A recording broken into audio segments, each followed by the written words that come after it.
I slept fitfully last night, and I woke up this morning, which is very unusual, before the sun arose. I was struck that the dawn of a new day does not bring light and hope, but brings us closer to the pain and the reality of what is to come. With the collapse of the Champlain Towers building, we have once again been thrown into a sense of personal and communal chaos.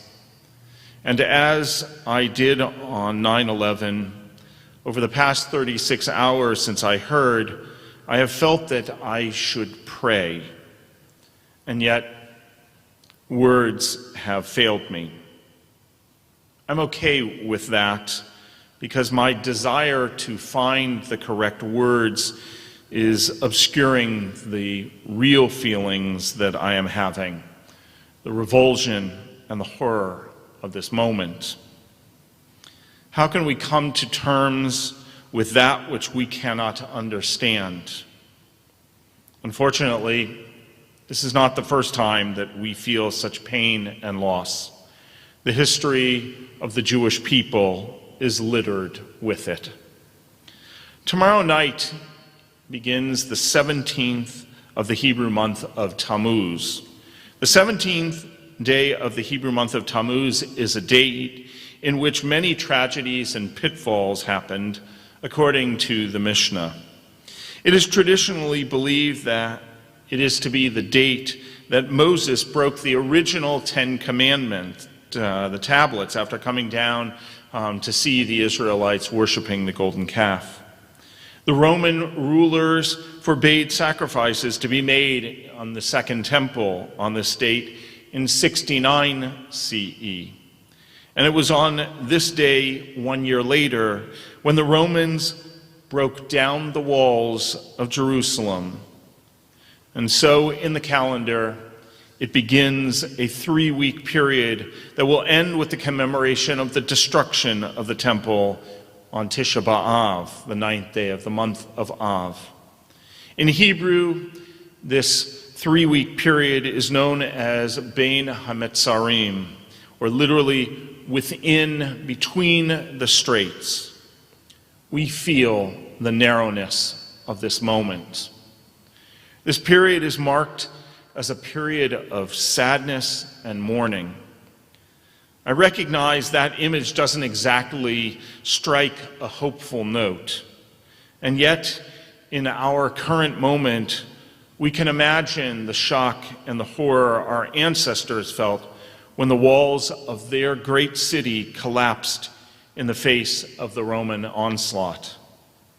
Like on the 17th of Tammuz, a tragedy has happened, and we must brace ourselves for more bad news that is likely to come. Tomorrow, I will take my turn to sit with those who are waiting. I know that I cannot say the thing that they most want to hear. So I will sit and pray in the hopes that our prayers will accomplish unimaginable miracles. We're taught in the Talmud that a person should pray with emotion and tears, because while the gates of heaven may be closed, the gates of tears are never closed.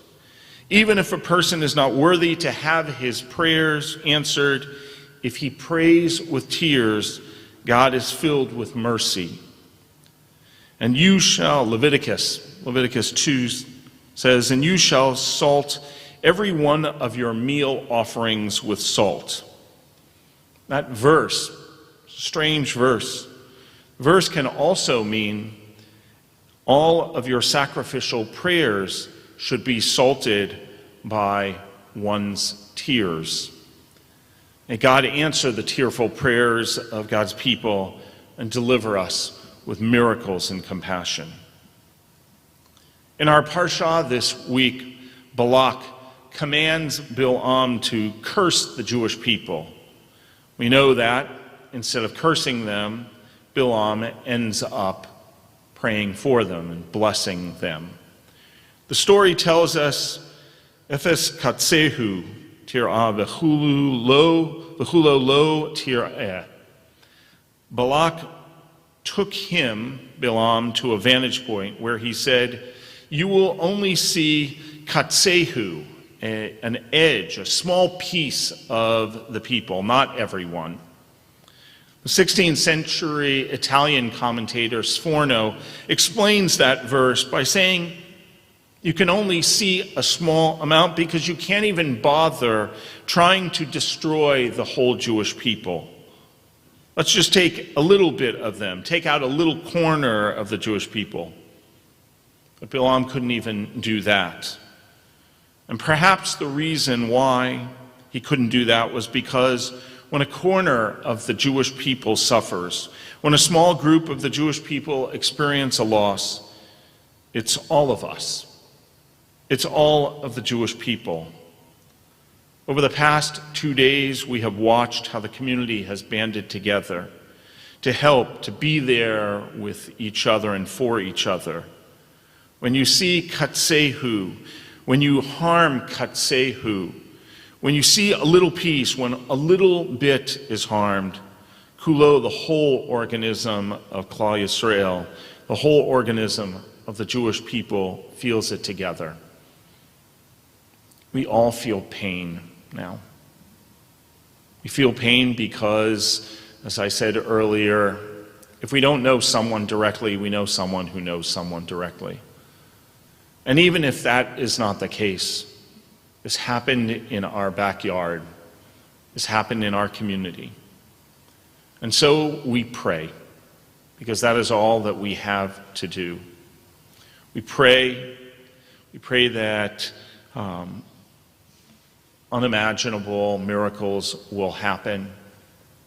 And even if not, we know that katsehu, that edge, that little bit of the Jewish people that may be lost, will not diminish us, but will bring us closer together. Keni Hiratzon, may it be God's will.